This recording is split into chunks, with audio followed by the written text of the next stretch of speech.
All right, Brenda, thanks so much for doing this. My first question to you is tell a little bit about, and forgive me if I'm not pronouncing this right.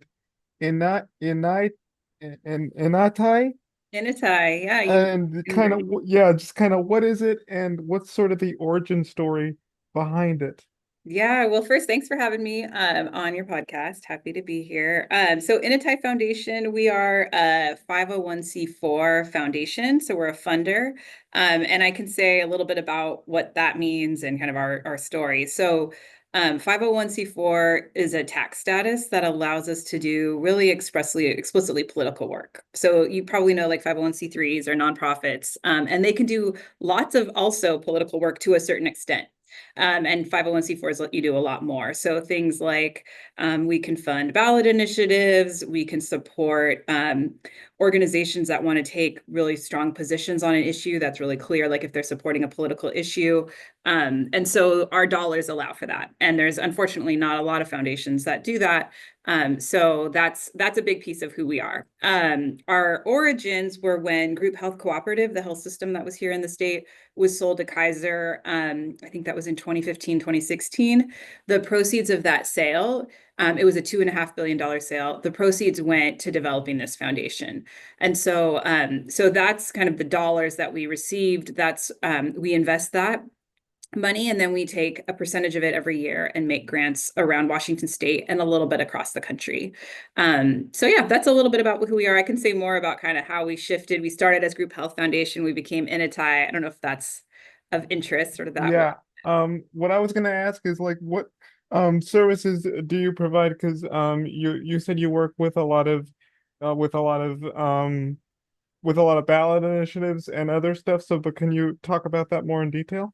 Yeah, so our work is funding organizations. So we fund primarily Black, Indigenous, people of color-led organizations or organizations led by other folks who are impacted by inequities. So we look for that first, and we're really clear we're not funding specific issues. So for us, it's really like how are organizations working for racial justice, working for equity kind of broadly.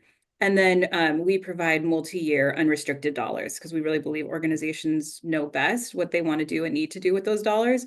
So a lot of the groups we fund don't necessarily do ballot initiative work. They might or other electoral work. They might do kind of your bread and butter community organizing. They might also do more like healing justice work. There's like a broad range of things, or they might do very expressly political work, or they might have a nonprofit arm like a C3, and then they might also have a part of their organization that is a C4 where they can do both. So we fund a range of those organizations. In terms of the day-to-day work, it looks very different across the state. So we have just under 500 organizations that we fund. Some things that are really important to us is that we make sure that dollars get out across the state. So there's really been a unfortunate tradition in philanthropy in the Northwest where dollars have really stayed around Seattle. And then those dollars really haven't gone, even when they have stayed in Seattle, they haven't gone to really communities that are led by the folks most impacted by inequity. And so what we do is we say, okay, we want to make sure we're sending those dollars to those groups, whether they're in Seattle, King County, Pierce, Snohomish, but also around the state, because we really believe, we like to say like our people are everywhere. And folks forget that there's folks doing great work across the state trying to build community power. So for us, we really look at like who's doing that work, and the other piece about us is we really believe in funding organizations that are building community power because we think that's so important to really make change and bring racial justice and equity quickly. So that looks like, just trying to think of the things that looks like, that looks like organizations working to put people into electoral power, whether like right now with the election tomorrow, a lot of the organizations we fund have been doing voter education, voter engagement, voter drives, but they also support ballot initiatives that are at the local level and then at the state level. So there can just be a range of work, whether it's like there's organizations last year in Spokane, for example, that were trying to stop a ballot initiative that was bringing a jail that hadn't been thought out about what the impact was going to be on the community. That's an example of dollars we would put behind to support community efforts there. So that's a bit about that. Mm-hmm. My next question is, what sorts of stakeholders and partnerships does your organization work with closely? Um, Many. Like I can talk about kind of different ones. So like I said, primarily like 95 or 94% of our dollars go to BIPOC-led organizations. So those are organizations that are working for racial justice, and they can be working at intersections, right? It can be like racial justice, disability justice, gender justice, like working on all the things at once. And we work really closely. We have a commitment to make sure we fund coalition work, but we really believe in also developing our own relationship with these organizations because we're a large foundation, and we want to make sure that folks have access to us and don't feel like they have to go through like an intermediary organization. So the team I lead is we have community engagement, which means like we do those first meetings with organizations around the state. And a lot of the work that we do is actually like we'll read county commission meetings and be like, who's showing up at their county commission, raising a ruckus, or like advocating for folks or providing care in their community. We read newspapers across the state daily. I know you're a journalist as well. I really appreciate your work. And we look and say like, papers that are, legacy papers that are like bigger newsrooms to smaller local papers, and just see who's doing work that we need to get to know. And so we don't wait for organizations to come to us. Sometimes that happens, but mostly we spend time reaching out, doing a lot of cold calls and saying, we're here, you're doing work. We want to understand what it's about and can we get behind it? So yeah, so sometimes it's been finding leaders that aren't currently organized in a formal organization, but that are doing a lot of caretaking, especially in rural communities around the state. There might not have been a tradition of funding there for that work. And so we might be the first funder that comes in and says, if you all want to start an organization, we'll get behind you. And so we've done that in a number of cases, but we also fund organizations that have been doing work for years. mhm.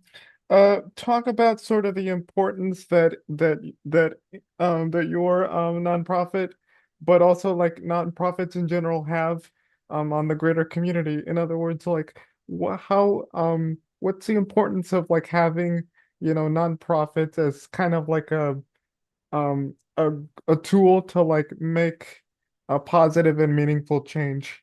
Yeah, happy to. So I can talk about kind of how we see our roles specifically. So we went around when we first got started 6 years ago, part of my job and our CEO and I did this together. We just got in the car, went around the state and spent time with folks and just asked like, what do you need from us as a funder and the work that you're trying to do for, building racial justice, building equity, all the things, right? Folks are trying to provide for their communities. And what folks said over and over, and this was in meetings, but then we kind of formally started asking these questions about like, what could our role as a foundation be to really support that work? And folks had kind of four themes that came up. Organizations were like, leaders said, we really want to build power because when you're working with government, you need to be powerful. Like you need to actually have the ability to pass policy, you know, channel dollars to our communities, those kinds of things. And so the themes that came out of those conversations were organizations wanted freedom, connection, influence, and kind of forgetting what are the other ownership. And that shows up in different ways. So for freedom, folks talked about like, we want the freedom to be able to care for our communities, to be able to provide for our families, for ourselves, right? So on ownership, it was like, folks were like, we need to own our own spaces. We're doing organizing work, but we don't have a place to gather. Folks are meeting sometimes in libraries, and that's great, and it works. At other times, there's parts, especially in parts of the state, where if you're doing work that is really, you're really under attack or you're targeted, folks are like, it's not safe for us to have public conversations, even at a library or a cafe. So we need to like have our own spaces. So that's like kind of one example of how people talked about ownership. Folks talked about connection and the ability to have each other's back. That work that people are doing organizations are doing to bring racial justice is long-term work. It's not just an electoral cycle. So even though we do a lot of work in the electoral space and we're trying to fund like 50 years out is the vision that we're working on. So like 2 generations forward. And so folks were like, in that, when we think about like long-term work, we need to be connected to one another. We need to bring people into our movements for justice. And then folks talked about influence. They were like, for us to build power means we need to have increasing influence with, elected officials, with funders, with, our communities, all those things, news media. And so those themes freedom, influence, connection, ownership became the things that we heard over and over that folks said, we need this to be like, as we get powerful, we build our power as communities that have really been disadvantaged for so long. Those are the things we need. And then it translated to, well, then what's our role in helping support that? And the four roles that we see at our foundation at INATAI are supporting what we call like a power building infrastructure. So what are all the things that organizations need long lasting to be powerful? So that might be things like legal advocacy or research support or a strong news media ecosystem, right? So that's like one example.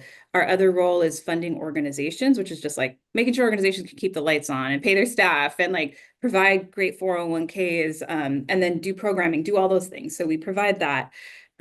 We also believe that we have a role in providing what we call actionable information. So a lot of foundations do research and it's great, but it's not always based on the questions that the organizations that are doing the hard work on the ground have. So we're trying to build our research program that really says like, what do organizations want? What are they building towards? And how do we provide research that either just fund the research that they want to do or work with really values aligned researchers to support that. And that includes work with newsrooms as well and journalists who are doing that kind of work. And then the last two roles that we have at our foundation are using our capital leverage. So I mentioned we have investments, you know, the $2.5 billion that we invest in the market. We look and say, how do we actually compound that wealth for other organizations doing racial justice work? So we also invest dollars for other foundations to really I got what's the word? They'll really like compound that interest and compound that the dollars that could go to our communities. And then finally, we really lean into our role around our institutional influence. So foundations, and I don't know how much you found this, but a lot of times they can wield a lot of power simply because they have so many dollars. So you get invited to things by elected officials, you get asked to be on tables. And a lot of foundations will say like, you know, we don't have any power, we don't have any influence, but it's not true. Like we do. And so we just lean into that and say, we know we have that simply because of the fact that we have all these dollars. And we want to make sure we're leaning into that and but using that influence in service of the organizations that we fund to build their power. So if we're thinking about you know, we get invited to something like how are we bringing along organizations that we're funding that we're actually accountable to increase their power and increase and amplify the work that they're doing? Because that's really, it's not really about us, it's about the work they're doing. So I know like when you reached out to us, we were like, well, here's 5 other organizations actually you should talk to. And that's always how we start because we're like, we'll share our work mostly to help influence the field of philanthropy and to let folks know about what we're doing in case, you know, we're not on their radar in terms of an organization that needs grant funding, but we really like to put the organizations that we're funding out front because they're the ones doing the day-to-day work. Mm-hmm. You know, I remember, you know, I was doing a story on like on I can't remember what it was, but so I was interviewing this woman and she was like she created this for-profit organization that focuses on building homes or whatever, but I can't remember, but the main reason why she wanted to create a for-profit organization is because her reasoning was around the idea that the 2008 financial crisis, that nonprofit organizations were not financially stable. So I'm wondering what your response is to that. How do you counter that narrative or that idea, so to speak? Yeah, that they're not sustainable in the long term. Yeah. Yeah, no, it's a big point. I mean, I think there's different ways that organizations are addressing it. One, I think that philanthropy, I mean, these are tax sheltered dollars, right? So our funds come from the sale of a health cooperative. A lot of foundations dollars come from wealthy individuals, and they're not paying, they're doing that, you know, perhaps largely because of the goodness of their heart, but also they're getting a tax break. So to me, most funders shouldn't worry if an organization is like, we're going to need your dollars to keep going because that's what those dollars should be for. Like from where I sit, I feel like we're stewards of these funds, but those funds belong to community. Otherwise, they would be given to taxes and then they come back to community that way. So I'm always for an organization that's like, we're going to need your grant dollars and we don't have this grand scheme to like provide self revenue. That said, a lot of organizations are doing really creative things to figure out how they sustain themselves. So, you know, and you probably talked to a lot of these leaders where folks have revenue generating projects. They might become a LLC, they might become an S Corp, they might keep their C3 to fundraise from foundations, they might create a C4 to get C4 dollars, but they might also create, a business side of things to build that revenue. Our flexibility, the way our funds work is we don't fund tons of organizations that are not nonprofit or C4s, but we have that capacity. And from time to time, we will do it depending on the organization. But we absolutely are behind all these creative ways that organizations are like, we need to be able to provide self-revenue. So I really sit in the camp of like, foundations should fund and should expect organizations to need that funding, and we shouldn't expect organizations to like figure out how they're going to self-sustain, because we don't exist without, our purpose is to provide those dollars for these organizations. But I also think that organizations are doing some really great things on their own too. Hmm. Yeah, which the question becomes, how do you get the corporate greed out of politics? Because I was talking to this person the other day, and the problem with a lot of political campaigns and organizations too is that there's a lot of money injected into organizations and politics that it should be more local, that it should be more localized elections and kind of, having those nonprofit organizations at the helm. So like, what can be done to really tackle this big issue? Because it really is. It's a huge issue. Yeah. I mean, I know there's a lot of efforts at the federal level around like looking at corporate dollars in politics. I think where we sit, it's like, it's so hard to fight that in terms of like on day to day, right? Like what the communities that we're really accountable are up against in terms of dollars, just here in Washington State, like with the ballot initiatives that are happening this year and the dollars that have been infused there. And so the tack we take is like, well, let's put our funds there. And we hope more funders join us in supporting organizations working for justice and saying they need our dollars, and they need those dollars to be C4 dollars. They need that flexibility to be political and not be scared. If you're a C3 funder, which most private foundations are, being really okay telling your folks, like a lot of foundation grant agreements say you can't be political, you can't, and it scares organizations. And they actually have the right to do those things to a certain extent. And so I think one of the ways to combat that is for philanthropy to be more honest and say, no, we actually like need you to be political, and you should be political and do the things you're doing, because that's the quickest way to justice. And so that's one. I think the other thing is really realizing that the beauty of organizing and community organizing is that people power. And I don't know, I was looking back at your podcast. I don't know if you've had People First, or if you work with them, or if you're part of that organization. I've heard of it, but I've not invited them to my podcast, although I should. They're fantastic. And one thing I love about them is, to me, they are such a model of what like true reflective organizing looks like. Like they have chapters and true statewide organizing, because we have a lot of organizations that say they're statewide but aren't really grounded. People First is a disability rights organization that are led by folks with disabilities, and they have chapters all around Washington State in like, I think they're in almost every county, which is a big feat. In Washington, we have 39 counties. And then the way they organize is each member group, each chapter comes up with like what's happening in their community. So like in Snohomish County, there was big issues around like recycling, barriers to recycling for folks with disabilities, and saying like we need to push on the county commission to really change some of these rules, like some of how the recycling collection looks like, right? That's like one example of a very localized advocacy effort that the group did. But they also bring together folks at an annual convening for policy, and they hear from all those chapters about like what's most important to you and how do we bring that forward in a statewide advocacy agenda.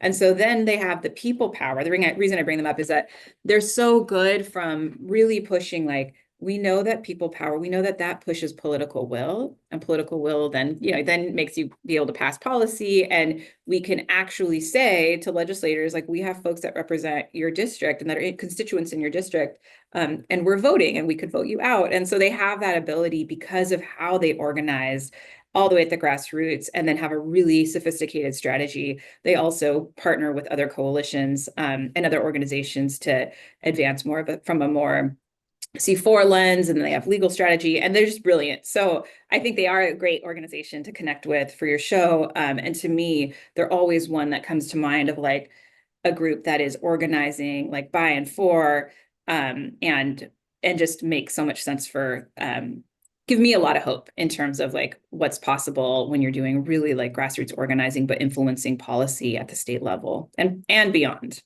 Hmm. Lastly, what can people take away from this conversation? How can nonprofits like yours and others sort of make that difference in the community in communities that in communities that, are served, like in Washington State, basically, yeah.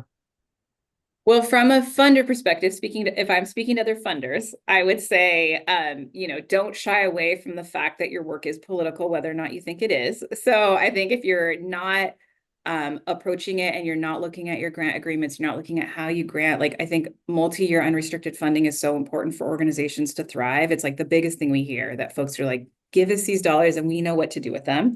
And so trusting communities to have the solutions is kind of the key message to other funders, and recognizing that, it's beyond time that foundations wake up and realize like we need to be able to fund groups to be political because we need that. Like our government transparency, efficiency, effectiveness, like all of that matters. And it's the quickest way to get to justice. So that would be the big message to funders. I think to organizations to keep pushing on groups like us, foundations like us, other foundations, and keep doing the work they're doing. I feel like, tomorrow's the election, and I know people are so tired. They've been working so hard, and we see it every day. And I just feel like, we don't know what's going to happen at the federal level with that election.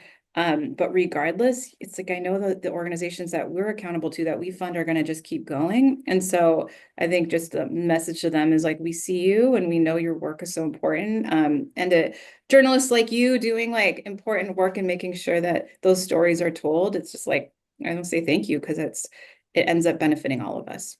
Yeah, that's really nice. I appreciate it. Yeah. All right.